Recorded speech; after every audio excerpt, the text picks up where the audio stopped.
sendo problema projetoral no seguinte, assim, aparentemente, no seguinte sentido.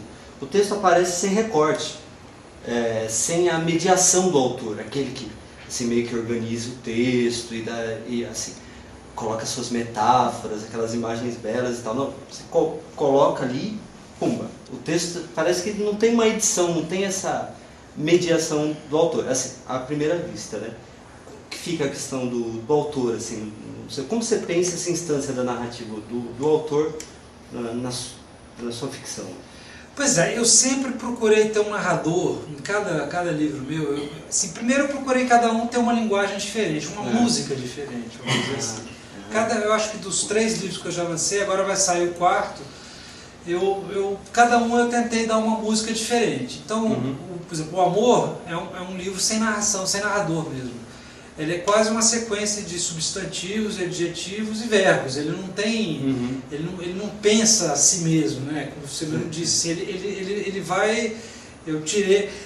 Engraçado que quando eu comecei era uma coisa muito pessoal. O eu aparecia muito, né? Era eu fiz isso, eu fiz aquilo, e um livro que ficou guardado, ficou quase 10 anos sem eu mexer nele. 10 anos depois eu peguei, pô, isso aqui dá jogo. Aí comecei a mexer. A primeira coisa que eu fiz foi tirar o eu da história. Isso eu acho que criou uma música interessante ali. No sexo eu já vou para os estereotipos mesmo, assim, ou seja, eu pego assim, um hiperrealismo, vamos dizer assim, eu peguei a coisa, assim, como todos os personagens vão fazer sexo de alguma maneira, essas pessoas que eu vi ali na Faria Lima, que eu estava ali acompanhando, eu imaginei como elas fariam sexo e que tipo de gente era e tal. O Paraíso, por exemplo, é um livro muito pessoal meu, assim, muito pessoal. Eu falo muito de coisas que eu vivi. Assim, primeiro, minha pré-adolescência ali em Ubatuba, a Alemanha, que é uma coisa que eu morei lá, é uma coisa que fez muito na minha cabeça. Eu morei lá quando a Alemanha unificou, logo depois caiu o muro. E foi uma época que minha cabeça mudou muito, eu comecei a ver um monte de coisa que eu conheci. Futebol, que é uma paixão, eu gosto muito de futebol, e hospital, porque eu tive uma pancreatite há 5 anos atrás, passei 6 meses internado, quase morri, então eu tive uma vivência de hospital muito grande e tal.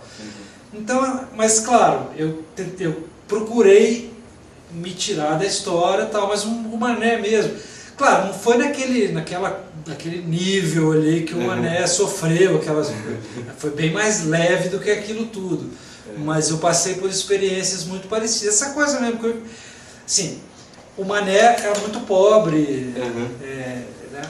Eu tinha, quando eu fui morar em Ubatuba, eu tinha vindo da cidade grande, eu era meio intelectualzinho, sabe, tinha pé chato, não sabia correr, nadar direito. Então eu fui um pouco saco de pancada em Ubatuba. Eu tive uma briga com o Gordinho na saída. O Gordinho. Tipo, aquela briga aconteceu comigo, aquela cena foi isso mesmo. Um dia, primeiro dia de aula, arrumaram uma briga minha com o Gordinho, que era o cara que apanhava de todo mundo na sala, e fugi, arreguei pro Gordinho. E a partir daí eu tive um ano em Ubatuba. Terrível. Que neguinho me sacaneou pra cacete. Eu vi que mas depois eu fui me turmando, né? Turmei com surfistas, aí fui arrumando defesa até passar dessa fase. Fazer terrível também, né?